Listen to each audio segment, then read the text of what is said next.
town where I'm from, where everybody's southern raised, just as good as they come. Backwoods and Macioke and mud holes. And back then we only ate what the farm grow. Man, I miss some days how we played on them dirt roads. And out of towners came with respect, cause they know we all close.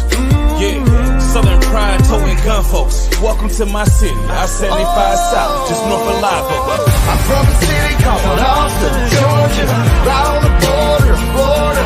I was raised on these dirt roads, mud tires, backwoods when they ride this small town living, yeah. Now welcome to my city, downtown, 229, turn it up so they can hear it loud. We get it up with big trucks and heavy G's, pretty girls with moonshine and whiskey. It's nothing like our dirt roads, you can bet that, son. I'm from a city, by any means, we gon' protect our guns. I hang with the rednecks and geekies. We get up in big trucks in the backwoods like Indians and teepees. This the home of the mighty, mighty Vikings. Wildcats, blazing, Titletown license. Winners, pretty girls with country grammar. When I say about Austin, Georgia, I ain't talking about Atlanta. This a different type of city, where the woods are pretty, but get gritty. You hear me? What you know about that 229? You can find us on the Florida, Georgia line, where I reside. I'm from a city called Austin, Georgia, right on the border of Florida. I was raised on these dirt roads, mud tires, backwoods when we ride this small town living, yeah. Now welcome to my city, downtown, 229, turn it up so they can hear it loud. We get it up with big trucks and heavy G's, pretty girls with moonshine and whiskey.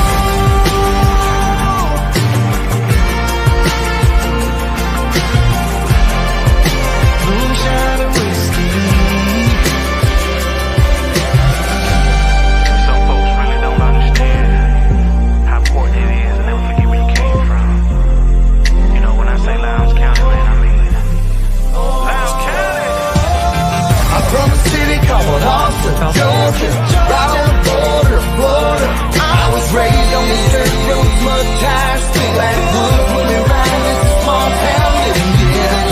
Now welcome to my city, downtown, 229, turn it up so they can hear it loud. We get it up with big trucks and heavy G's, pretty girls with moonshine and whiskey.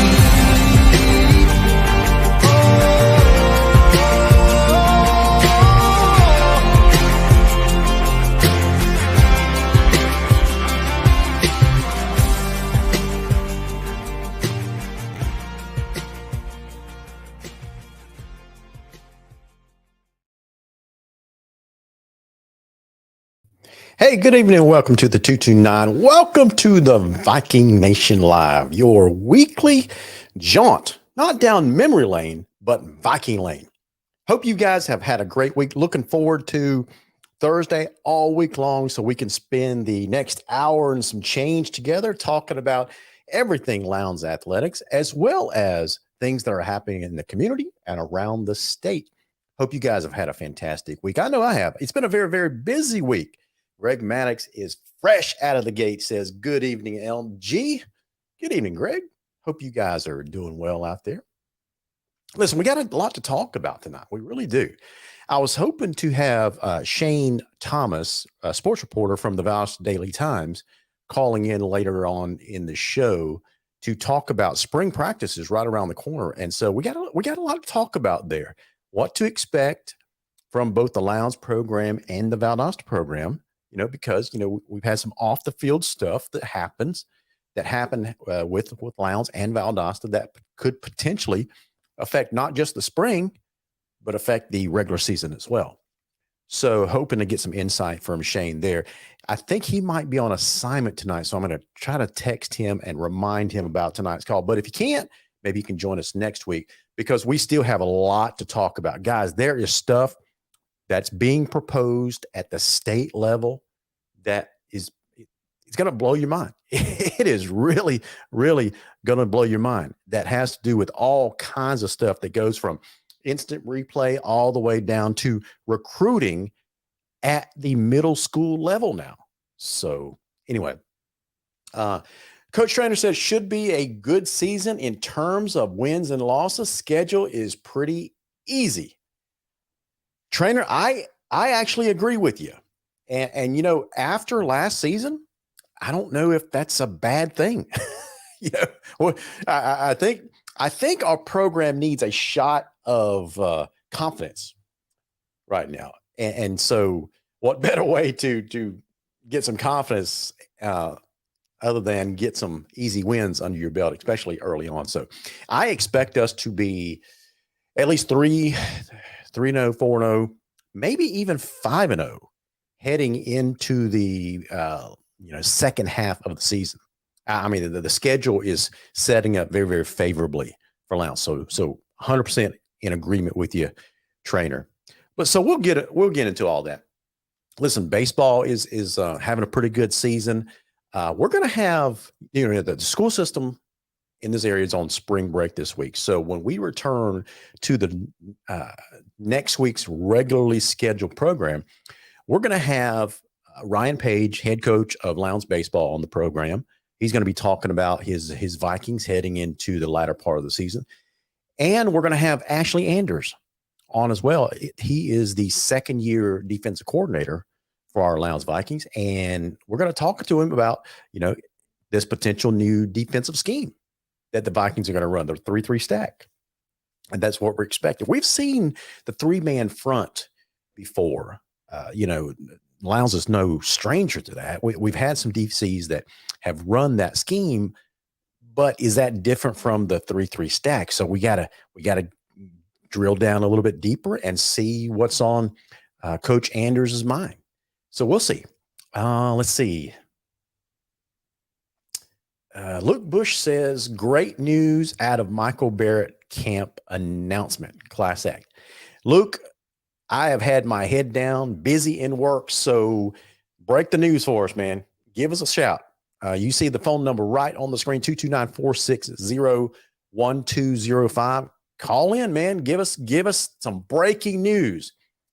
Yeah, Michael Barrett has always been a stud when it comes to Lowndes football. He's done well at the University of Michigan.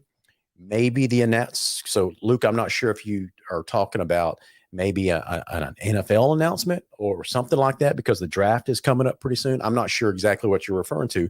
So give us a heads up. Guys, before we get too much further into the program tonight, I want to make sure I thank our sponsors, of course, Pepsi of Valdosta. We want to thank these guys for always stepping up to the plate and sponsoring just not our program, but other programs in the area, because they are an important community partner with us and other programs out there. So we want to thank the fine folks at Pepsi of Valdosta, the makers of Pepsi, Mountain Dew Rockstar, Mountain Dew Energy, and Mountain Dew Spark, and this new drink, Starry, the limited line flavored drink at your local retailer. We also want to thank Kyle Conger at White Oak Investment. He not only is a good sponsor of the show, but he also sponsors the White Oak Investment comment line as well. So every time you guys put a comment up there, make sure you think of Kyle Conger. If you have a need for a financial advisor, now is the time to contact Kyle. Well, not this week because he's on the spring break vacation with his family, but next week, give him a call. White Oak Investment, 229-850-8848. We want to thank longtime Viking, and that's Tim Neesmith with a shade of perfection. Tim specializes and is a master at making your windows look beautiful by customizing shades and blinds. So if you have a need for that service, give Timmy a call at 251-3479 or visit his website, A Shade of Perfection. Tim, thank you so much for your friendship and your sponsorship. These guys are the certified headache medicine specialists, and that is Josh Batson and Justin Haskin with the Migraine and Spine Clinic of Valdosta. And, I was playing around the last couple of weeks with a cowboy hat and that kind of stuff. So I think I'm going to install a hat segment. I don't know what I'm going to call it yet. I can't say it's going to be a cowboy hat segment because it may not be a cowboy hat every week, because I do have a collection of crazy hats. So we'll get into all that, or it could be just a regular Lowndes hat one day. So anyway, we'll get into all that, and I will reveal. So make sure you stick around, because I've got a doozy of a hat that I'm going to be revealing tonight. And yeah, that's got another sales meeting related story behind it as well. And some of you,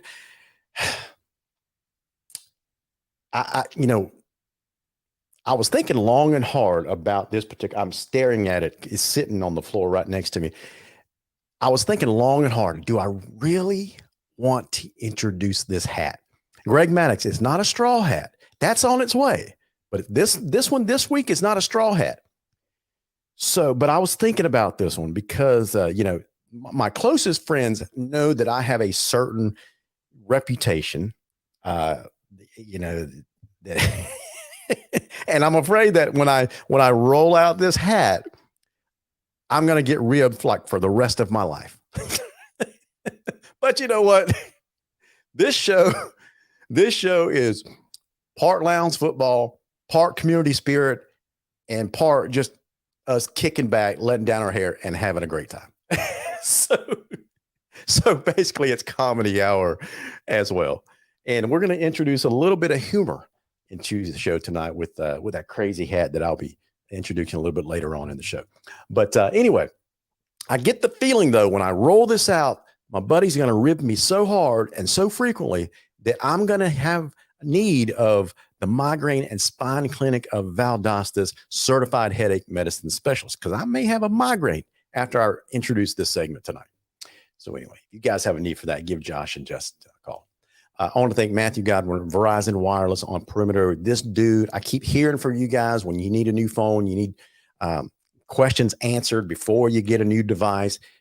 Matthew, it doesn't get any better than what that dude and the level of service that he provides. If you need an iPhone, Android accessory, or small business account, give him a call. Yeah, I'm proud of him because he's my son, but at the same time, he is a professional sales rep now, and he knows the importance of providing great customer service, and he's doing it every single day. So give Matthew Godwin a call at Verizon Wireless on Perimeter Road. We want to thank Chandler Kudik with AquaWorks Pool Company. Chandler was just out at my house today, servicing the pool, does a fantastic job. Man, he's got that pool sparkling. It is crystal clear, ready for the weather to turn a little bit warmer so we can warm that water up a little bit. And no, I do not have a pool heater. I was too cheap to install one of those because they're expensive. So I'm waiting for the sunlight to heat it up naturally so we can enjoy that pool. But Chandler has done his part, and he's got this pool rocking and rolling. It is crystal clear. You know, when the weather warms up a little bit, the nights are a little bit warmer, I may do a couple of shows poolside. So you guys get the Viking Nation Live poolside, and you'll see what a great job firsthand that Chandler does with that pool. So if you guys have a need for a pool service, give Chandler a call at AquaWorks Pool Company, 229-415-0752, and he'll hook you up. Our newest sponsor is Imperial Auto Sales. We want to thank these guys, the longtime friend of the show, longtime friend of the Viking Nation, and that is Tony Green and Trey Hatcher. Imperial Auto Sales, they got two offices that help you out on Ashley Street and Bay Tree Road. So if you have the need for a car, give these guys a call, Imperial Auto Sales. And if you don't believe me, guys, get on Google and check out their reviews. They don't get any better. I know some car guys have a bad reputation, not these guys. You should go, and you don't have to believe me, go look up their Google reviews and you will see firsthand outstanding customer service. And so that's what we like to bring to you guys. And finally, we want to thank our good friend Steve Nichols at Freedom with Steve Nichols. You can catch him and his show every Monday through Friday from 6 to 8 a.m. or check him out on his website, freedomnetworks.com. So that's our sponsors. We're going to we're talking to a few more, and I expect a couple more to come on pretty soon. So be really excited and be glad to introduce those guys to you soon. Coach Trainer says community pool party at LG. No, don't be spreading that rumor, Trainer. Don't do it. Don't be spreading that rumor. But I am planning on doing a poolside show one night when the weather is more agreeable. So who we got checking in? Wilbur Pelfrey says Michael Barrett announced PSA. I will be hosting my. Okay, let's see what Wilbur says, I will be hosting my first youth camp at Lowndes on May 13th. Be on the lookout for more details coming. Oh, I guess that's what Michael Beard has announced. He'll be hosting his first youth camp at Lowndes on May 13th. Be on the lookout for more details coming soon. Absolutely. Absolutely. You know, speaking of Lowndes, let's pull this up right here. Speaking of Lowndes, you know, there is going to be another opening pretty soon. And that is the grand opening of the Lowndes High School multi-purpose facility. Some people call it an indoor practice facility, but to be technical, it is called the multi-purpose facility. Other people call it different things, but that's the official name. And so we're going to have a grand opening April 13th from 4 to 7 p.m. Just drop in anytime between those hours, and you'll see the magnificence of this structure out there at Lowndes High School. So I can't wait to see it myself. Hope you guys can make it next week. That's April 13th from 4 to 7 p.m. Greg Maddox. Now see what you've started, trainer. Look what you've started. Now, Greg Maddox is getting in on it. He says, I think a pool party for all your followers. So I don't know if we have a yard big enough. Greg, come on, man. We're talking about the Viking Nation here. We got 10,000 followers. I don't know if the neighborhood can handle that many cars. We might have to call in special security to do traffic control. I'm kidding. Let's see. Greg says we could all be on the show with. Well, man, you guys putting some pressure on me. But you know, we're not going to hold a pool party back there for all the followers. We just don't have the space. But I'm not opposed to having some of you guys over when I do the poolside party. I may have a little contest, a little drawing, if you will, to have a couple of co-hosts with me that night, poolside, to help me do the show that night. How about that? I mean, that's a pretty good compromise, right? So anyway, trainer says, just a reminder on the GHSA news, the GHSA and Hines have been adamant that there is no recruiting going on for the last 15 plus years. I know what you're getting at, trainer. I know what you're getting at. We're going to be talking about that a little bit later on in the show, talking about a lot of proposals that's going to be put in front of the GHSA to vote on. I mean, this is past the discussion stage. This is taking votes now at their April 17th spring meeting. And we're going to go through some of the more prominent, if you will, more prominent proposals that's going to be hitting the air pretty soon. I don't know how the vote's going to go. I have a pretty good suspicion that how some of them are going to go, but some of them are kind of controversial. So I'm not sure how they're going to go. We're going to get into all that. So anyway, appreciate you guys joining us on the show tonight. If you're just joining us, welcome to the Viking Nation Live. I'm your host, Larry Godwin. Some call me LG. You can call me whatever you want, as long as you call. And if you would like to call, the number is 229-460-1205. Shade Singletary says, is high school football going to start recruiting like college football? Shade, that's a controversial topic because some would claim that the recruiting is already there. It's been happening in high school football for a long, long time. Now, to what degree, that's debatable. We don't know to what degree. We have a suspicion, but it's very, very interesting at how the GHSA is going to target recruiting now. Once you see the language of this proposal, you're going to see how seriously they are taking this now and how they're trying to crack down on it. Right? You wait till you see this proposal. So before we get to all that, I wanted to make sure I thanked Danny Redshaw for appearing on the show last week, the athletic director for Lowndes High. And, you know, I got a lot of good feedback from you guys immediately after show for several days after the interview. Danny did such a good job talking about the state of Lowndes Athletics. Makes you feel good that he's running the ship there, right? So it's full speed ahead for Lowndes Athletics. They got a lot of good stuff going on, and he was very articulate about some of the challenges they face at the state level, because we got into a really, really good discussion about some of the issues that's facing Georgia high school athletics, specifically the GHSA, and some of the approaches they're talking about taking with NIL. A lot of questions. That's a big old can of worms that's about to be opened up, but it's unavoidable.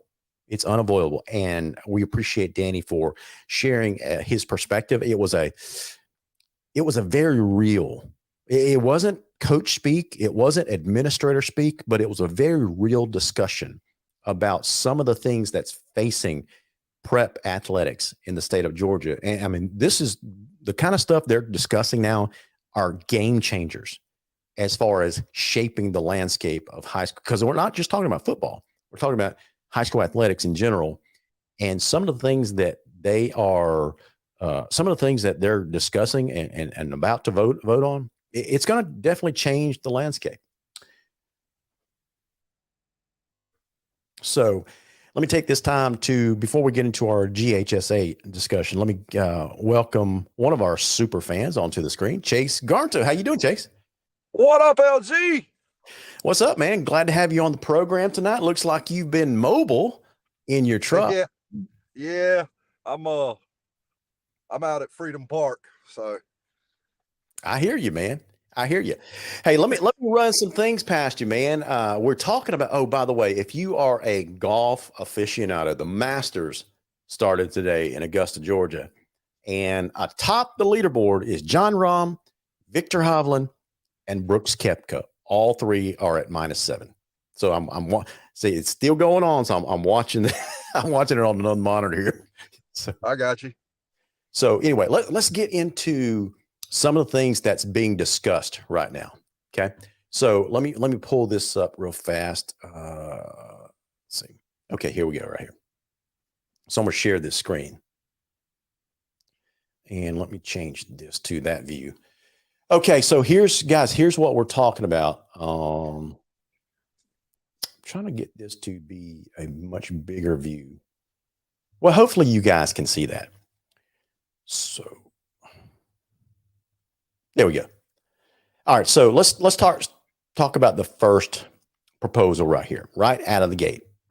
Now, this is a basketball proposal, Chase. If you're looking at your phone, you may not be able to see the print because it might be small on a small screen.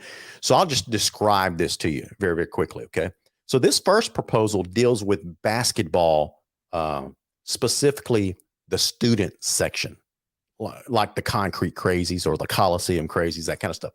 So here's the wording.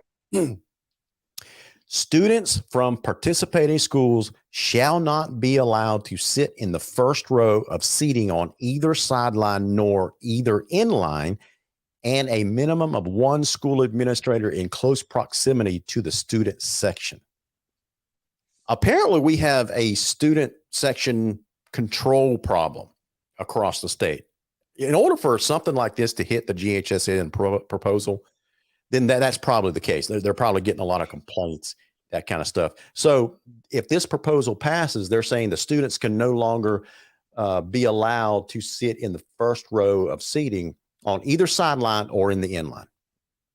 So I'm not sure why that's that, because what's the difference between the first row and the second row? I guess now they can sit in the second row if it passes. So there's really no difference. Here's probably what's happening. Here's probably what's happening. These students, some of these students get a little rowdy, right? So I wonder if they're in the ear of the visiting bench. I wonder if that's what's going on, because the state is really, really trying to promote good sportsmanship, right? And so maybe this is where they're approaching this from. I'm not sure. Okay, well, let me give a different take on that. Okay. And this would be my question for coaches and what coaches need to ask the GHSA and formally ask the GHSA. At what at what juncture do you feel like you're not setting these kids up for the next level? Because do you think that it's really going to matter when they get to college? Have you seen student sections at NCAA games in basketball? You know, They are ruthless. you know, in a lot of our discussions, I've noticed that is a big topic for you, how these student athletes are going to handle the next level. But the GHSA is not really concerned about the next level. They're concerned about current day behavior. Oh, I get that. And I'm fine if they want to put administrators in the student section. If they want to put administrators on the sideline, if they want to back them up one row, like that's really going to make a difference. But my whole point is when you are at even a Division II game, student sections in basketball are absolutely ruthless. They are, and especially a student section from an opposing school, they go back and forth with each other, and it's great. It's fun. It's entertaining. It gets the crowd into it. It gets the players into it.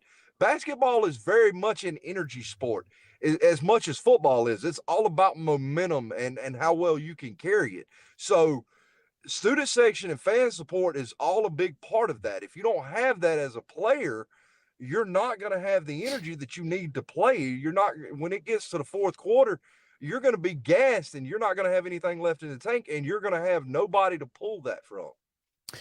Yeah. So I'm going to take the other side of it because you're making an argument for, you know, it's okay to turn the students loose and let them be rowdy as much as they want, that kind of stuff. I'm sure you've heard the concrete crazies at a Friday night football game and how cutthroat and brutal they are. Not just not supporting their team, but attacking other players from the opposing team. Yeah, I mean, they get brutal. I like those boys. I love those boys. So I'm thinking that's probably what they're trying to address here. They're trying to, so they can't really control students. So maybe they're trying to remove them from the field of play just a little bit more. I'm not sure what their thinking is there, but I actually do like this rule. I do.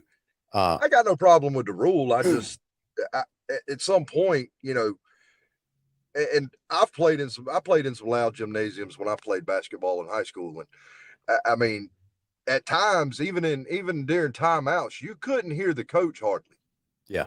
Because it's that loud. Yeah. And backing them up one row, I don't really feel like that's going to change that, but that's just me. Yeah. And I understand that, you know, when you go to a football game, basketball, baseball, whatever, and you're visiting someone else's place, there is a reason why they call it home field advantage. And crowd support is a big reason. Student sections is a really big reason. Oh, I think we've gotten to a place in society where crude behavior is now not just normalized, but celebrated.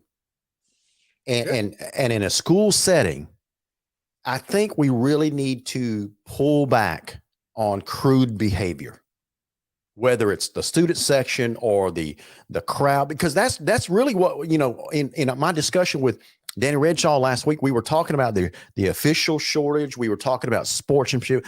All that stuff boils down to fans attacking the officials.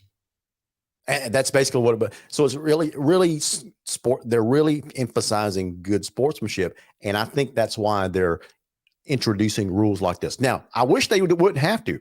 I wish on a particular Friday, on any given Friday night, whether it's the Concrete Crazies or the Valdosta student section, the Colquitt, whatever student section, I think we've let, as adults, I think we've let that get out of hand. I really think our administrators, our parents really need to start coaching up our not student athletes, but our student sections to be better fans instead of tearing down other people. Yeah, and I mean, I get the official shortage, and I get some of that, but how do I say this? All right, we expect our coaches, yeah, okay, Lowndes, Valdosta, doesn't matter, Colquitt, doesn't matter, Valwood, Georgia Christian. We expect our coaches to coach the game, ignore the fan noise, tune it all out, don't pay it no attention, and all that. We expect that's what we expect from our coaches. Yeah. Correct? Yeah. Why do we not expect the same from our officials? Because our officials are basically not volunteers, but they're basically part-time volunteers that they don't have to be there. I get that. I get that. But at the same time, that's kind of like, I don't know, man. It's just, to me, we have to, if we're going to expect that out of coaches, we got to expect that out of our officials as well. If fans are going to do what fans are going to do.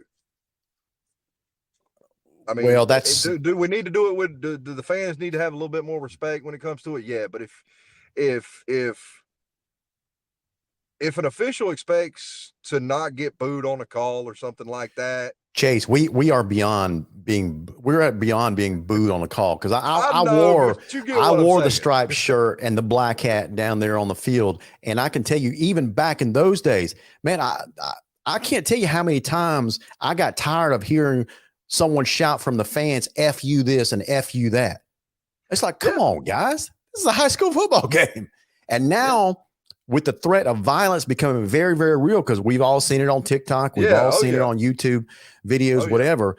With the threat of violence against officials, we're beyond officials being booed. I think that's all I'm saying is I think that's what the GHSA is trying to do here, is to reclaim good sportsmanship. Yeah, yeah.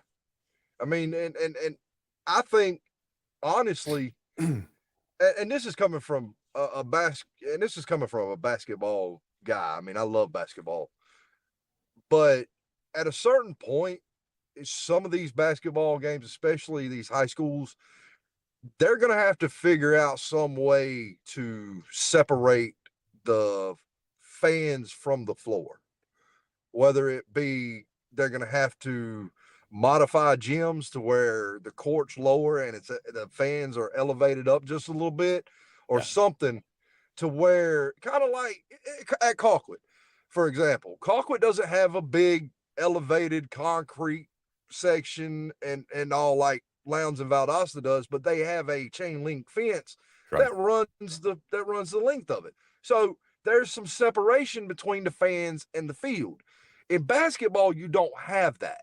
Correct. There is no separation. And I think that's become a lot of the issue, especially at the high school level, is fans can just storm the floor and go after a referee or go after a coach go after anything like that. As much as it is a people problem, it's a design flaw as well. Sure, absolutely. And so I actually like this rule. Backing them up one row, I don't think that's going to do very much, but probably more symbolic than anything. But the addition of having at least one school administrator. Now, I like the idea of having the school administrator there, but the school administrator needs to pay attention and actually be engaged with that student section instead of sitting there on his phone or her phone the entire game, right? If you're going to have an administrator there, make sure they're there for a reason, right? All right, so that's the first proposal. Let's go on to the second one before we run out of time on the show. Okay, so the second one is to change the permanent seating requirements for hosting semifinal round football playoff games. This is a big deal. Several years ago, Lowndes went up to play Milton High School in I can't remember if it was a quarterfinal or a semifinal round. I think it was a semifinal round. And Milton High School did not have the seating requirements necessary to host a semifinal game. So we had to move the game to, I think, Denmark High School. And so it was a neutral field. We still had to go up there, played at Denmark High School Stadium. So they're proposing to basically lower the seating requirements for all the different classifications. Now, specifically 6A and 7A, they're going to lower it down to 4,500. Not just the visitor side, but 4,500, the entire stadium capacity. Lowndes could bring that in one trip. What's that now? I said Lowndes could bring that in one trip. I believe so. So anyway, that is proposal number 2. Number 3 is, now this is an interesting, this addresses recruiting a little bit. A family who purchases and resides in a home located in a school district attendance area qualifies the student for immediate eligibility in that school district as long as the previous residence has been relinquished according to the GHSA guidelines. So now it's basically saying if you purchase a home, right, the kid is automatically eligible right then. As long as you show that you're purchasing a home and the previous residence is being relinquished. That's it. That's purchasing a home. It says purchasing a home in a attendance district will be considered a bona fide move, even if the home purchase and the enrollment date are not simultaneous. So they're just trying to clarify the language there. Now, here's the big question. I got a question on that one. Yeah.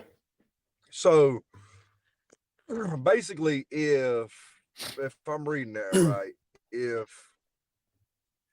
say if I own a home here, okay, and I buy a home in North Georgia in the Grayson School District. Yeah. Okay. I have to give up ownership of my house down here and live up there. Correct. Even if I want to keep this house and rent it out.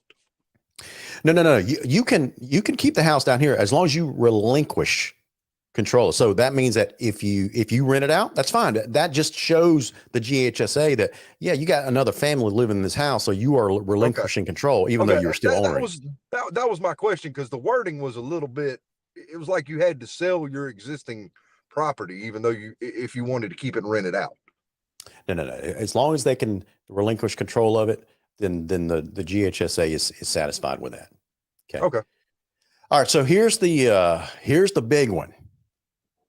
A proposal to mandate a 2-year sit-out period for 9th and 10th grades for any middle school student athlete who, and there's a multiple bullet point here, who, okay, so remember, this is applying to any middle school student athlete. And if they're caught violating these rules, they have to sit out the 9th and 10th grade years. That's pretty big, right? So here's the bullet points. If this middle schooler attends a skills camp, a combine, or official visit set by schools to host student athletes and transfers to a school or feeder or high school where any of the coaches working the event are employed. Does that make sense? Yeah, I think I get what they're saying there. Okay, so they're saying that not specific enough. If I feel like. Well, no. The wording is very, very specific here. Here's what it's talking about, this particular bullet point.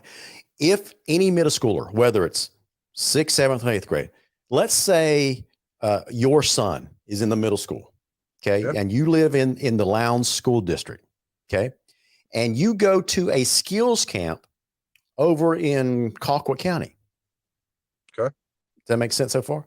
Yeah. And in that skills camp, you have an assistant coach or any coach that is working that camp that works for, here's the key, that works for Colquitt High School. Okay. And then after your middle schooler attends that camp, then later transfers to Colquitt High School, because that assistant coach that works for Colquitt worked that.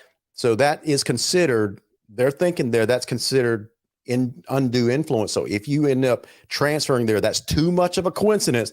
They're going to say, if you're a middle schooler, you got to sit out your 9th and 10th grade years. Oh, wow. So we've always said that if these schools recruit, you better do it in the middle school, right? If you spot a super athlete coming up in the middle schools, you better do it in the middle schools because there's no penalty. Yeah. Right. But now they're saying, if you attend one of these skills camps and your coach, and listen, this skills camp doesn't have to be located at Colquitt High School. Let's say the skills camp was located at Tift County, at Brody Field. But one of those assistant coaches that work for Colquitt is helping out with that camp. Does that make sense? Yeah. And that kid still later transfers to Colquitt High School. They got to sit out their 9th and 10th grade years. I don't have no problem with that rule. Now that you explain it a little differently, I actually like that rule because I really think that that's how some of these programs, I'm not going to say which ones, but that's how I think some of these programs get their super athletes in middle school. Yeah. Absolutely, So, man. Now, this is probably going to have a bigger ramification for middle schoolers in the metro Atlanta area because this is where a lot of this stuff happens. Now, let me ask you this. Say if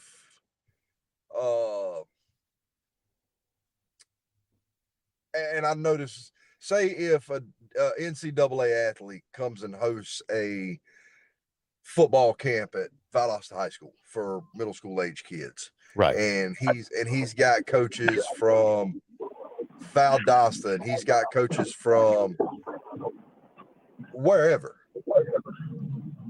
and they come in and they are helping and coaching and everything like that, and is that still going to be considered the same thing?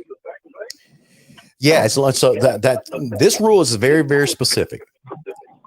At that skills camp, if there isn't so here's the way it's going to work. So whenever these skills camps happens, the GHSA wants a complete list of all participants and staff working the event. That's how they're going to police this and enforce it. So every skills camp now is going to basically have to be registered with the GHSA. That's how they'll enforce it. That's how they can go back and track it later if there is a complaint. Hey, let's take a pause right there. We want to welcome Shane Thomas, world-renowned sports reporter with the Valdosta Daily Times. Shane, how are you? I'm great, Larry. How are you?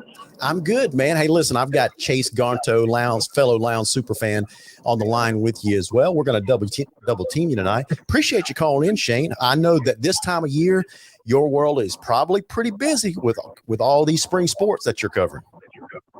Oh yeah, man. We got tennis, we got baseball. There's college softball going on. There's a lot of different things going on. So yeah, I'm still busy for the time being. I gotcha.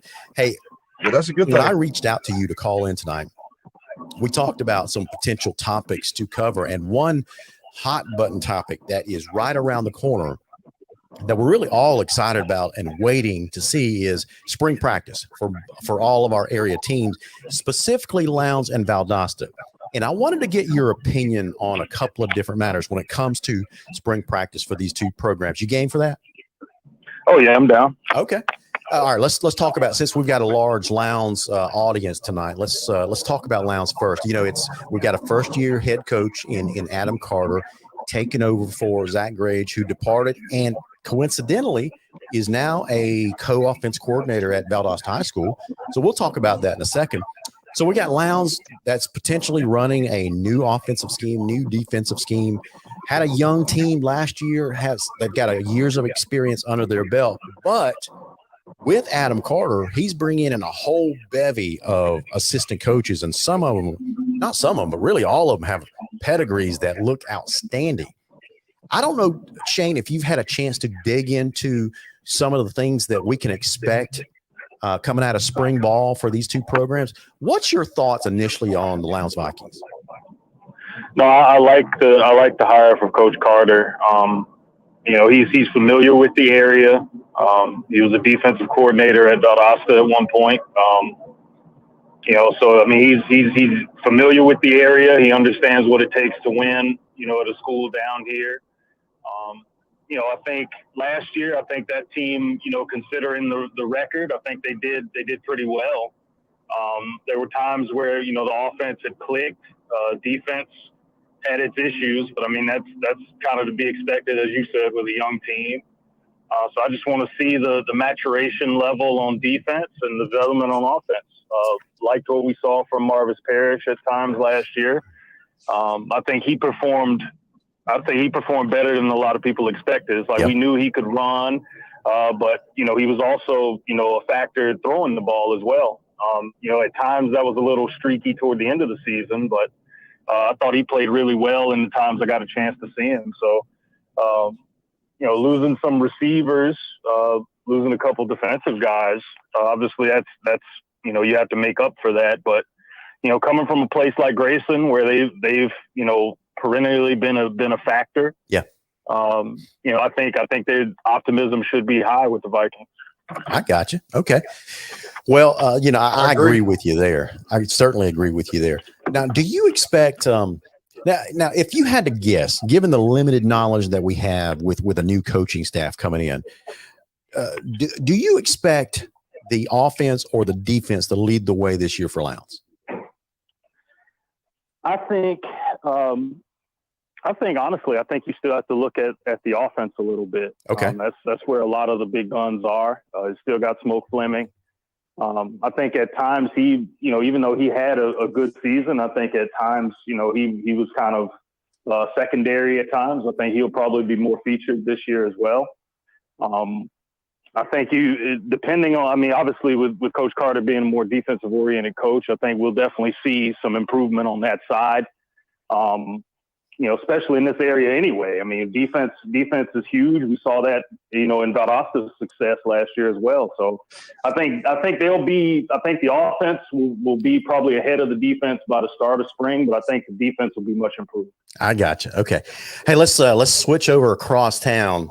By the way, Chase is really about to lose his mind right now because you can't see this on the screen. Hold on. I got a question for Shane. Okay. Why do you think the defense is not going to be the brighter and more prominent than the offense is at Lowndes? I just think, usually when the defense has been good, there's been a lot of dudes that we knew right away. I think there's still some guys there, but I just think like given that it's a young team, you're still trying to see like what you have. Like I said, I think by the end of spring we'll know more. I just think given that, you still got your playmakers on offense, I think they'll probably be ahead of the curve a little bit, but the defense probably won't be far behind at all. I got Shane. Oh God. Shane. Oh, Shane, I'm not trashing. I wish you could see what Larry has on his head. Shane, while you're being serious, talking about the local sports scene, that kind of stuff, I'm having a little bit of fun with Chase and the crowd and the audience right now. So I've got a crazy hat segment that I've started on the show, right? So last couple of weeks I've worn a couple of different cowboy hats. This week on the Migraine and Spine Clinic of Valdosta crazy hat segment, I am wearing is this considered a sombrero? It looks like a sombrero. It looks like I could be serving tacos at the El Toreo, doesn't it? Yes. So Shane, that's why Chase and I are about to lose our minds. We're laughing so hard. Oh, I was not expecting that. When he reached back and grabbed that, I really wasn't expecting it, Shane. I was like, I'm trying to listen to your answer, but Shane, caught you off guard. Shane, listen, man, I'm so distracted by this big old hat that I've got on right now. But I've got a question for you. When you called in, Chase and I were talking about some of the proposals that the GHSA is going to be rolling out in their spring meeting that's coming up on the 17th. And one particular proposal is targeting recruiting at the middle school level. And so we were getting into that when you could. So what do you think about this? This particular bullet point in this proposal talks about if there is a skills camp that a middle schooler attends and there's and any of the coaches that are working the event, and basically if that middle schooler then ends up transferring to that school that coach works in, that middle schooler now has to sit out the 9th and 10th grade years. Ooh, that's a big one, right? That's huge because I don't know. There's a lot of questions with that because how do you prove that just because they decide to transfer over there that they were recruited necessarily? Yeah, you can't. They're basically saying that without saying it in the language of this proposal here. They're basically saying it's too coincidental so we're going to err on the side of undue influence. So they're basically warning everyone. You better make sure before you send your kid to that camp, you better make sure who you know who those coaches are. I like that there is a vetting process as far as, knowing who all is involved, and what school they work for. I think that's a good way to go from that standpoint. I feel like it gets a little murky if you're talking like, okay, if there's a camp, because at that point it becomes, okay, who's being invited to the camp, and then what are their credentials? I think there's something to look at on that side as well. I don't know. It's interesting that it's starting at the middle school level, and not so much at the varsity level already. Because a lot of times when these kids transfer over, a lot of them are sophomore, juniors, and then they come to Valdosta, they come to Lowndes, and then they pop. That's right. So I mean, I think honestly, if we're looking at the recruiting aspect, I think you probably should look further into the varsity side, probably more so than the middle school, just because a lot of times if a kid transfers over, they're looking to make an immediate impact. That's not right. Not from freshman on. Yeah. So here's the next part of that proposal. So there's 3 distinct bullet points that encompass this proposal. So the next one is, okay, so the middle schooler attends a skills camp, combine, or official visit set by schools to host student athletes and transfers to the school where the camp or event was held. Okay, so the first one dealt with the coaches, where the coaches were employed. The second one deals with where the camp is being held. So if the camp is held at Lowndes High School and a middle schooler ends up transferring to Lowndes High School, they got to sit out 9th and 10th grade years. Oh my goodness. Yeah, it's that's something else, man. I just looking at that, I mean, that's big. Wow. I mean, yeah, it is big. Because, obviously if you look at the college level, if Valdosta State has a showcase, yeah, you might have like some of the better players that may not be getting D1 looks, but they might be looking at Division II, and they'll be at Valdosta State. Right. Absolutely. Yeah, I mean, I've seen that. I mean, Terrell Roberts, that played for Valdosta a few years ago, was offered at Valdosta State, and all they did was had to see him run one time. That's right. I think they offered him on the spot. So that's interesting. I mean, it's given that it's a skills camp, it's interesting that they're cracking down at the level where you're looking to kind of plant your roots and develop a kid heading toward varsity. That's right. And the proliferation. Well, the Proliferation. Yeah. Well, I got my hat on, so I can't say it. So.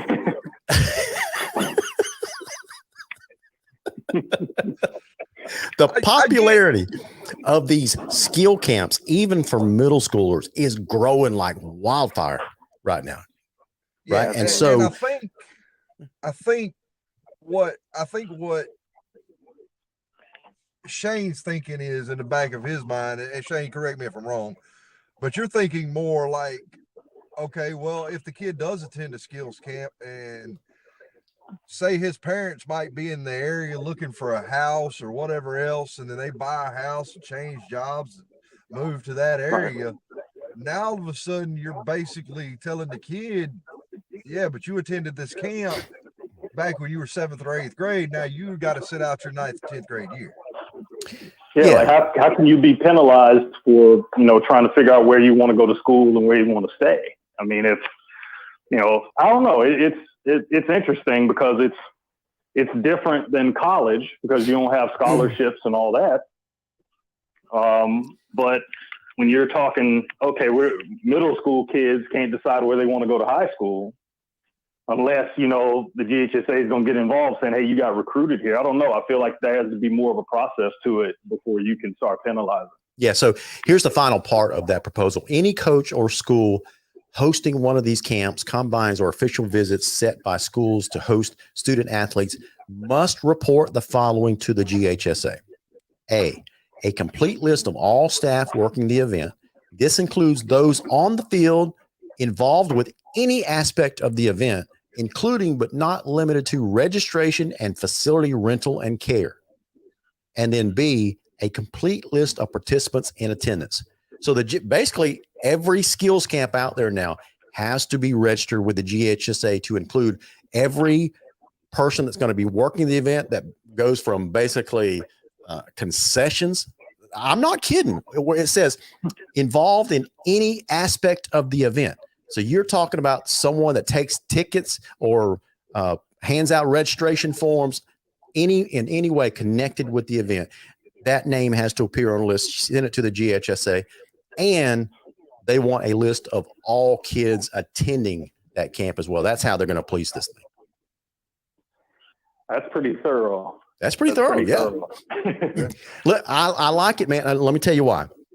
Because we have been screaming for years about recruiting, an undue influence, and that kind of stuff. And it looks like the GHSA is finally getting serious about this. It's going to inconvenience some kids. It's going to inconvenience some families. It's going to be unfair. Some kid is going to get captured in a weird situation, and they're going to get penalized, that kind of stuff. But guys, this is what we've been screaming for years, right? And I'm glad they're finally at least taking this seriously enough to put this proposal out there. Yeah, and I just wonder what the trickle down will be, like what the effect will be on the varsity level. Because I mean, we have kids that, you know, they ever since we got introduced to the bona fide move with the whole Rush Pro situation at Valdosta. Yep. Now it's like even that's a murky thing. That's right. Because you may have a person that, you know, in the Gabe Harris situation at Valdosta, where they're practicing all spring and they're there. And then, you know, they go through the summer and everything, and then it's time to play the games, and then suddenly that person's ineligible. So I think it'll be interesting to see how that works as far as kids that do transfer, bona fide moves, and how that ties into the recruiting aspect as well. That's right. Hey, before we go on any further about recruiting and that kind of stuff, Chase is going to have to go pretty soon. But I did want to ask you, you know, we were talking a while ago about spring practice in Valdosta. I forgot to ask you about the question that I had for Valdosta. And that is, you know, we're expecting their defense to be really, really good again this year, because their defense was fairly young last year and they were stellar. Their offense was young, and so we expect them to be good. But they've had some off the field troubles this year, specifically kids getting in trouble with the law. How much of an effect do you think that will have on Valdosta's defense this coming season? We won't talk about particular kids or specific actions, whatever, but we do have to recognize it because it does affect their team. To what extent do you think it affects their defense? Oh, I think it's a huge factor because, you know, the defense was basically anchored by these players. And so given their stature and their role on the defense, you have to wonder, okay, what's their status and how does that affect? I think given that the defense was so strong up front and so talented and aggressive up front, you know, that you have to expect that that's going to take a major hit. And then they had some kids graduate as well. Tim Roberson, their top corner, looked like he was poised to break the single season interceptions record.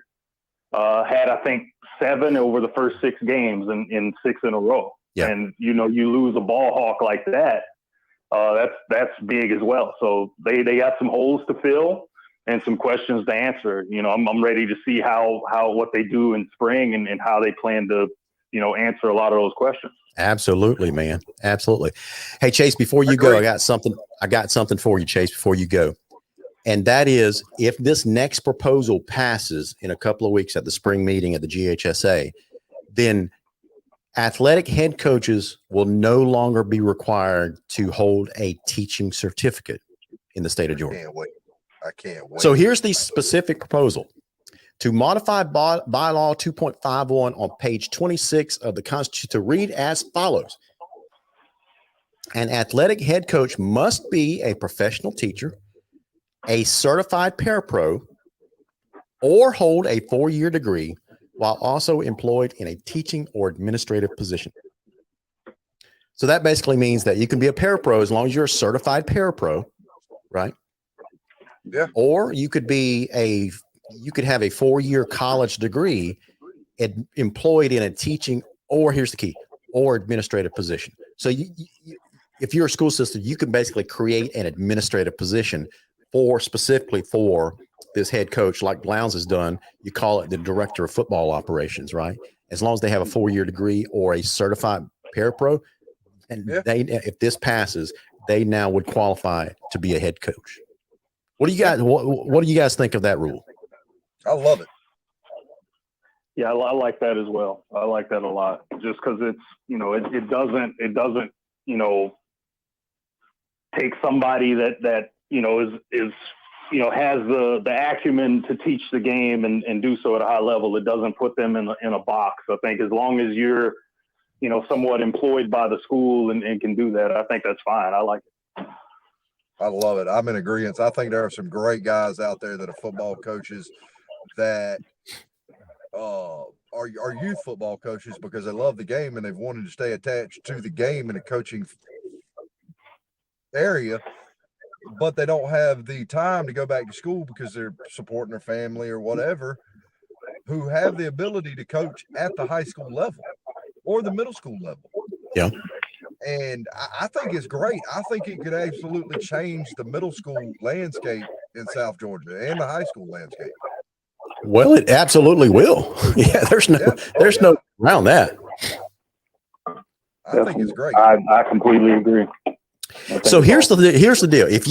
If you had this rule in place a couple of years ago, 3, 4, 5 years ago, and I'm going to use Rush Probst's name. I was fixing to say, I knew it was coming. And his teaching certificate was suspended.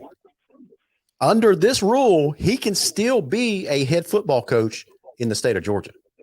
Yep. At a high school because one, he holds a 4-year degree. I'm assuming that he does. I think he does. In order to be a certificate teacher, that's a safe assumption. So he didn't have, as long as he's employed by the school system as an administrator and he's got a 4-year degree, he would qualify to be a head football coach. Yes. So there you go. Well, it's funny. One of the papers in our company actually is near Pale City, where he was just hired. So I told him that there's a good chance that atrocities may come from this. So I mean, who knows? We may see Rush again. Who knows? Listen, I'm telling you right here. If Probst goes over there to Pell City and turns that program into a championship caliber program, it solidifies his legacy as one of the best ever. Yes, absolutely. You can complain about his personal life, his professional life, his alleged recruiting, all that stuff. But Pell City's football record over the last 10 or 15 years has been terrible. And if he turns that program into a state contender, I mean, he's doing something over there. But if anybody can, I mean, he's the guy. It's going to be interesting to see. That's for sure. That's for sure. He's the guy. I've talked to some of his former players who played for him about Austin Larry over the last couple of months. And they rave about his football IQ and the way he coaches. Yeah. Oh, absolutely. I work in media and I can see that myself. I mean, you get the sense. I mean, that, regardless of, his moral compass and that kind of thing, I mean, there's no denying. I mean, he's a football genius. Yeah, absolutely. Yeah. Absolutely. Okay. So here's another proposal that's going to be voted on. So they are past the discussion stage here. A proposal to use video review at the state championship football games, beginning with the 2023 season, this upcoming season. And so then there's a note, the entire protocol and procedures, they've already got it written out. The entire protocol and procedures for video review may be read on the football page of the GHSA website. What do you guys think about one? Shane, what's your thoughts on video review at the state championship games? Absolutely love it, because we saw the biggest miscarriage of justice. I forget who forget the game where the kid was like 5 yards short and they gave him the touchdown. Yeah, I can't remember this past season what game that was, but I know who you're talking about. Right. And it was a travesty of justice. It really was. It's like 100%. they awarded the wrong team. Yeah, they did. Right, and that to me, I mean, I didn't even have a dog in that fight, and I just thought that was outrageous. So I think it's beautiful for that. You need it if somebody's gonna make an error that bad, and a team can't appeal that or protest it. So that's right. Replay, all for it. That's right. So if you are watching this tonight and you're interested to know what the details are, we'll cover some of the details here in a couple minutes. But if you are interested in reading the complete set of details and protocols and how this is going to be implemented, I have posted the link in the comments section. Don't do it now because we're still doing the show. But after the show, you can click on that and read about all the details about how they're going to implement it. So here's the first thing. So the video review is a process where video review is used to confirm. Here's the deal: to confirm, to let stand, or to reverse certain field decisions made by game officials. The review process operates under the assumption that the official's ruling on the field is correct. Okay, so that's very important. So the football review system will have 3 officials. The review official, who will make all decisions regarding replay. Okay, so that's important. So the video review official will make all decisions regarding replay. So the second person is the communicator, who will assist the video review official with such duties as obtaining the video replays and in communication. And the third person, the sideline replay assistant, will be easily identifiable. This assistant, the SRA, will also wear the communications headset on the sidelines always and be prepared to give the headset to the referee in the event the game is stopped for review. This person should stand on the press box side of the field on one of the 20-yard line. So does that make sense? So there's 3 people that's involved. You got the replay official. That's one person that's looking at this. You've got the official communicator. So this is the person that stands between the review official in the booth, and then the third person, the sideline replay assistant that communicates and hands the headset over to the white hat referee. So that seems like that seems like it's doable. Yeah, 100%. All review video will come from network television such as GHSA syndicated productions, GPB, Peachtree TV, or ESPN. So basically, if you are a TV production team and you've already got the game covered, they're going to use your equipment to do that. That makes sense, right? There's no duplication there. Or from other video means on site, such as web streaming cameras. The video to support video review will be taken from the respective production truck or from these cameras and be fed to the booth by multiple independent high-definition broadcast production feeds. Okay, so that's basically how they're going to do it. Now, here are the reviewable plays. So I'm not going to go over all this stuff because it's a long list of stuff. I mean, I thought they were just going to review a couple of plays here, there, maybe scoring plays, that kind of stuff. But there's a whole list of things, such as, obviously, reviewable plays involving passes included, completed passes, incompleted passes, interceptions. So this basically talks about it can occur anytime during the game. Mm-hmm. Okay. So anyway, there is a long list of plays that's reviewable. Here's how they would initiate the review process.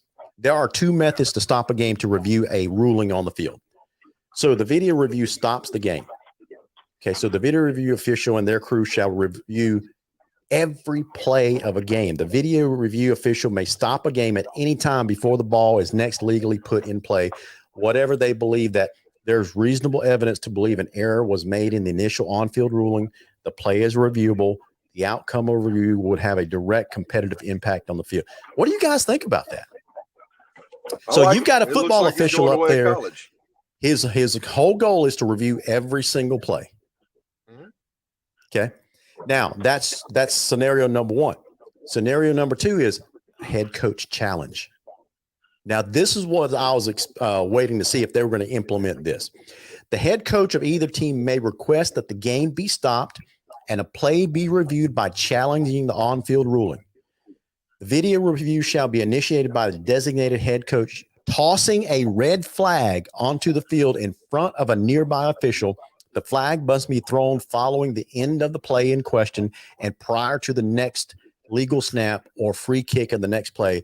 The officials will call an official timeout to confer. Let's see. You know, it doesn't say. Okay, here it is. I was wondering how many challenges they have. So here it is. Each team shall be allowed 2 video reviews during a contest, 1 per each half. In the final 2 minutes of each half, no challenges would be allowed from either team. All video review would be initiated from the review official during the last 2 minutes of each half. There you go. There's the answers. So each half, what do you guys think about this? Each half, each team gets 1 challenge, and you can't challenge it in the final 2 minutes of a half. I like that. Makes sense. It does make sense. I kind of compare that to the NBA. They have a similar deal as well, where, you know, you don't challenge anything in the last 2 minutes. Everything that is in question goes straight to the officials if they decide they want to review it to get it right. So no, I like that. I like that a lot. Yep. Yeah. So this is a pretty detailed document, guys. They have really done their homework, thought this thing out. And we knew Robin Hines was involved in this, and he's a very studious guy, very detail oriented guy. So you'd expect nothing more or nothing less, I should say, than this. So this is good stuff. It tells you exactly what's going to happen, who's involved, when it applies, and how many times it can apply. I like it. Yeah, we have a lot of things that offer clarity. So I think the closer you can get it to the college product, as far as what things are important and getting it right, I think that's huge, man. I like that a lot. Absolutely. Yeah. Well, guys, I got a question for Shane. All right. Yes, sir. Shane, here's something that and me and Larry's had this conversation several times. Do you see some of the larger high school programs, be it Lowndes, Valdosta, Colquitt, Grayson, Milton, Buford, all these big-time high school Georgia programs, do you see them eventually getting to the point where at least once a week during the season and after every football game or whatever, they're going to be to the point where they have a press room where they give an interview after the game and you get to talk to maybe the star player of the game for that game, or the captain of the defense, captain of the offense, and the head coach, whatever it may be? Do you eventually see big time high school football getting to that point? You talking like a post game press conference? Yes. I wouldn't be opposed to that. I think it would give it some organization. I like that. I like that idea, you know, being a reporter, because sometimes, you know, you may get the head coach after the game, but if you want a player, you know, they're all over the place. Yeah. I think honestly, at the bigger schools, I think you could see it being a more polished product in terms of how things happen. I mean, obviously you'd need some student involvement. I would want to see the press conference idea that Chase just put out there. Also, I wouldn't mind like some kind of press release situation like you would have with Valdosta State, where you have like a short recap of a game or something like that. I think those things would be great, especially if there's games where, say, the newspaper can't make it to the road game or something like that. I think those kind of things would be big, but obviously you'd need more resources to make that happen. Yeah. But I like the press conference idea. I think that's genius. I think that would actually, you know, help get kids more exposure, and they need that as far as media training as well. Yep, absolutely. Now, here's why it'll never happen. Because let's say Grayson, Milton, McEachern, whoever comes down to Lowndes, or vice versa. Lowndes goes up to one of those schools. Okay. And then you complete the game. Players go to the locker room, they shower, they get ready, that kind of stuff. Now you hold a press conference where all those players are there and the coaches, whatever. Man, you're just delaying those teams from getting back home on a 3.5 hour bus ride. That's why it won't happen. All right. So I can maybe it happens for the home team. I don't know, but I just don't see a full blown wide scale press conference that involves both teams and both coaches, because you got a team full of hungry, sleepy, tired players waiting another hour for a press conference to end before they can get on the road and get home. No, I meant specifically for the home team, not the visiting team. Yeah, I mean, I suppose you can do that now. Now, is it ever going to be widespread? No, I don't think so. Just because, as much as we love high school football, I don't think coaches and players would love it that much to stick around for a formal press conference. One thing, since we're talking about a lot of changes, one thing I'd like to see, and Larry, you've seen me on the sideline. Yeah. Is can we get the main referee that calls the penalties? Can we get him the microphone for every referee at a game? Like whoever announces the penalties, can we get that? Can we get the guy a mic for all that? I would love that I would love that because most of the people in the stands have no idea what those hand signals mean. Right. Yeah. Especially the complicated ones. So fast, you don't know. Right. Yeah. And as long as we're talking about our wish list, you know what I would wish? I wish the fans at high school games would learn the high school rules, because not a lot, but some of them differ from college and pro rules. Oh, yes. We have this conversation. A catchable pass, like a catchable pass and a potential interference. And it's like, well, you don't have an uncatchable pass rule in high school football. You just don't.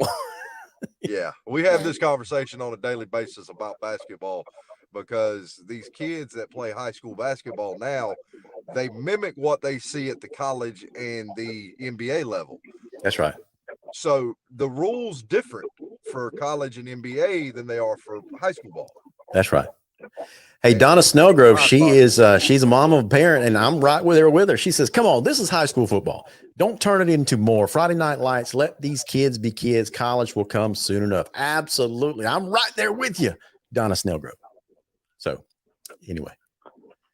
With the basketball thing, I do think I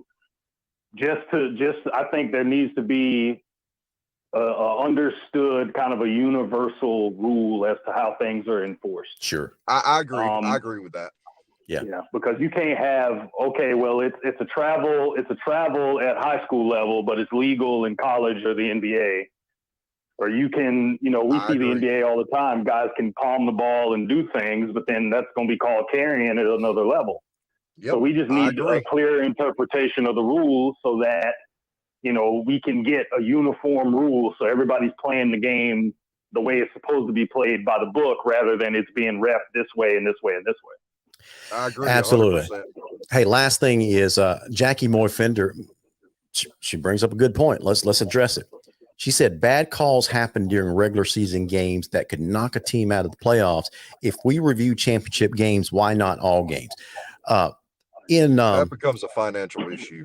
Yeah. So Jackie, I would say that I think most fans would be like 95% of fans that want the instant replay rule in effect would agree with you. I wish that every game across the state had these rules, but really, on a practical level, it's just too expensive for because you're talking about adopting a rule statewide.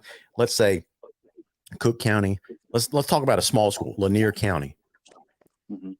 So if we adopted this rule statewide for every program, so that would mean that Lanier County would have to spend thousands and thousands of dollars just to have the equipment in place. And then you got to hire 3 extra officials per game. And so it just becomes a cost prohibitive measure to adopt statewide for every single game.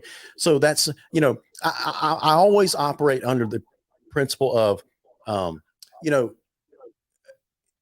do good when you can. Okay. Maybe you can't do it in every situation. And so how would it apply to this? You just financially can't do something like this for every situation, but do good when you can. And when you can is when you have all the equipment already in place. And logically, that would just make sense because the state championship game, because it's held in Mercedes-Benz Stadium, already has the equipment in place. And that's why they're doing this. They're not penalizing teams playing regular season games or playoff games. They're just trying to do good when they can. And that's a great principle, in my opinion, to live under no matter what aspect of your life you're trying to apply it to. Would y'all agree with that? Yeah, I agree. I think with that, we saw it with high school where they adopted the shot clock.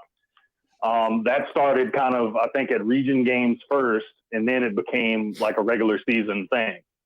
But, you don't pay as much money probably for a shot clock as you would extra officials and the equipment that you'd need. So I'm with you, Larry. Officials got to call it how they see it and just try to do the best job possible, especially at the schools that aren't as fortunate. Absolutely. Absolutely. Well, guys, that's going to wrap up our show. We've been almost an hour and a half into this thing. So if you're just now catching us, I'm sorry, but we got to end the show because we got to go get something to eat, prepare our kids for bed, all that stuff. But I do want to thank both Chase Garnto and Shane Thomas with the Valdosta Daily Times for joining our broadcast tonight. Shane, don't be a stranger. You're welcome on the program anytime. You do a fantastic job at the Valdosta Daily Times, and we are fortunate as a community to have you roaming all these sidelines across South Georgia. Thank you, Larry. I appreciate that, man. Anytime. All right, man. Thank you. Have a good night. Thanks, Shane. You too. All right, guys. Chase, I'm going to give you the final word, man, before we call it a night. Man, I love these new rule changes. Some of them, not all of them. Some of them I can do without. But for the most part, I love all the new rule changes. I think there's some more pressing issues that the GHSA probably needs to look at. I'm with Shane on some of that. Other than that, I think it's good. I think it's a good forward move. I think it's good to forward think in terms of some of it. But other than that, that's really all I could say about that, other than, of course, go Vikings, go Noles, all that good stuff. Yeah, I could have done without the go Noles stuff. But I will say, listen, there are some other rules being prepared, being put forth. We'll cover some of those next week as we wrap that part of it up. I will say this: if you have a golfer that's in high school that plays in the larger classifications, that is 4A, 5A, 6A. This applies to next season because we're going back to six classifications instead of the current 7. So 4A, 5A, 6A golfers, your season is going to be switched from the spring, and that is going to be moved to the fall. So the golf season for classes 4A, 5A, 6A starting next school year is going to be in the fall instead of the spring. Now, if you're in class 1A, 2A, 3A, you're still going to play golf in the spring. Don't know why they did it that way. I suspect because these golf courses around here that all these schools play on get congested, especially during the spring, right? Yeah, so I think for the bigger schools that have bigger teams, more fans, tournaments take longer, that kind of stuff, they're probably moving it to the fall for course availability, that kind of stuff. So, which I think is a good idea. Guys, that's going to do it for our program for tonight. There's one last comment. Kara Bethay says the Berrien player committed to the Gators last week. Yeah, Josiah Davis. Kara, thank you so much for reminding me of that. My alma mater, Berrien High School Rebels, they're all-world stud, really athlete, do-it-all athlete up there in Nashville. He has committed to the Florida Gators. And so congratulations, Josiah Davis. You gave in this old Rebels heart, you gave us a thrill every time you touched the ball. And I can't wait to see what you do in college. So, guys, that's going to do it for our show for the night. Thank you so much for everything that you do. Remember, this Sunday is Easter Sunday. Please remember why we celebrate this year. Because of the death and resurrection of our Lord and Savior, Jesus Christ. If you don't have a relationship with Jesus, please give me a call so we can talk about that. Because today can be the day of salvation. If you don't have a Bible-believing church that you belong to, give me a shout. I'll be happy to give you a ride. So with that said, may God bless you and go Vikings. Go Vikings.